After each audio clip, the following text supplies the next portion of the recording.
Hello, Smars here. So, totally going to do another Goblin Guild. I want to start this one off actually by making a slight correction.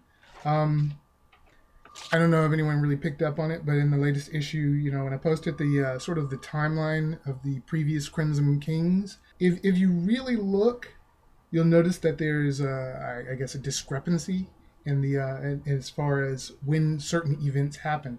And one of those events was the King's War. Because I originally, and this is me just not being able to keep my own continuity in order in my notes.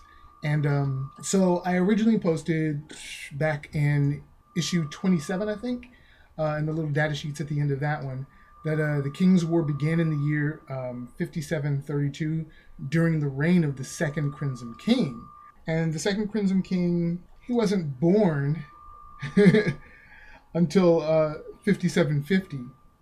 So it's impossible for him to have reigned during the King's War. The King's War happened during the reign of the first Crimson King. Yeah. I mean, it still happened in 5732, but it happened at halfway through the reign of the first Crimson King. He was almost in his 40s by that point.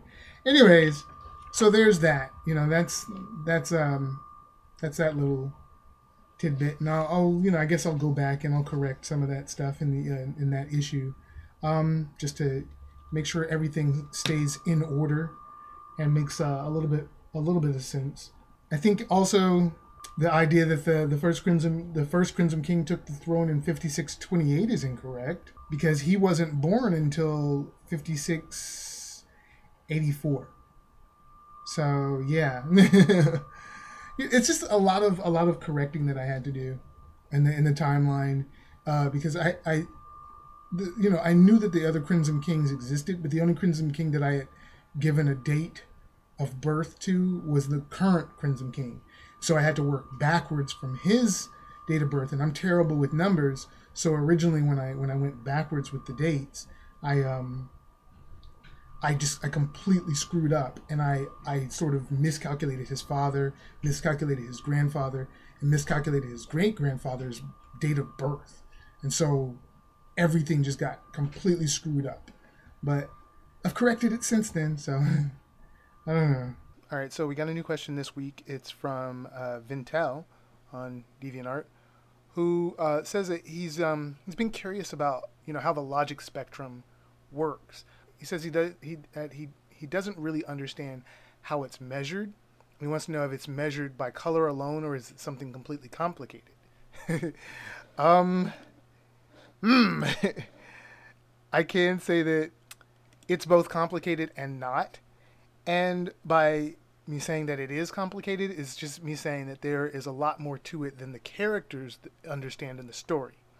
But we will all eventually understand the overarching complexity of it.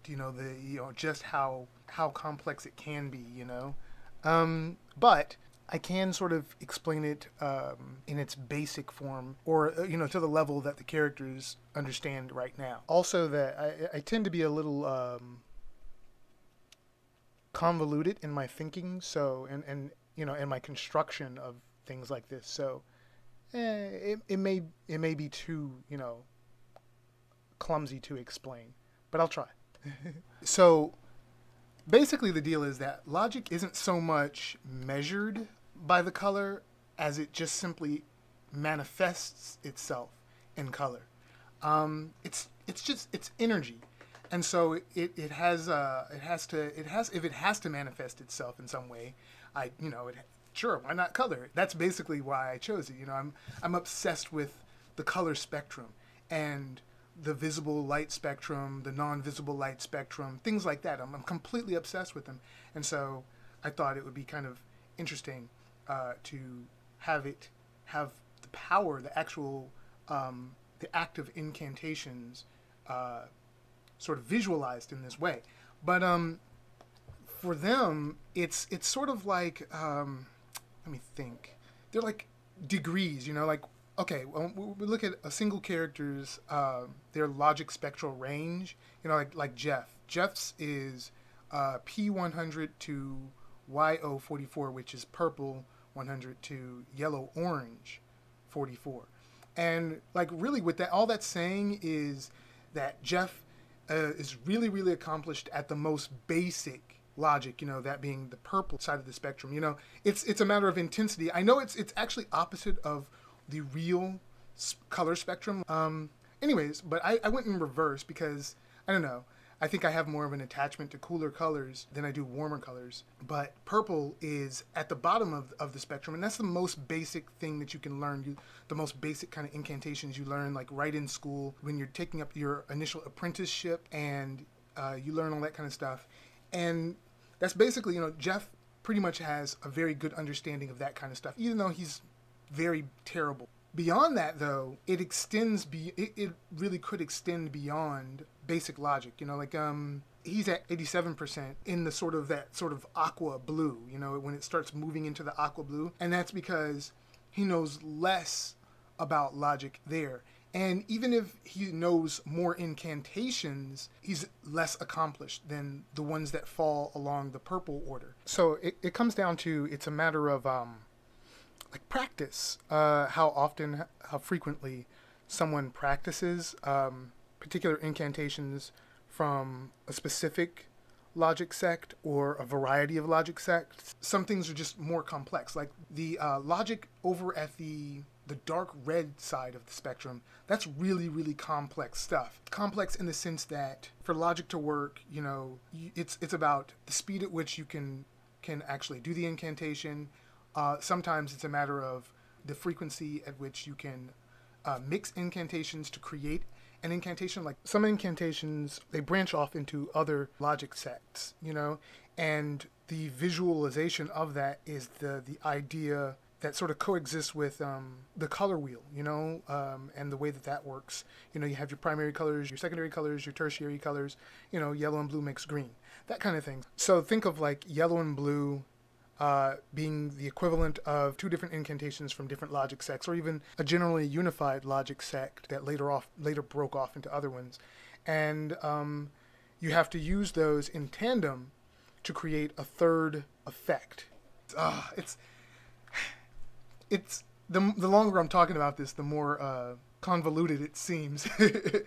The ultimate truth is just that it is simply a visual way to present an abstract thing within the story. It's something that you have to learn, over time.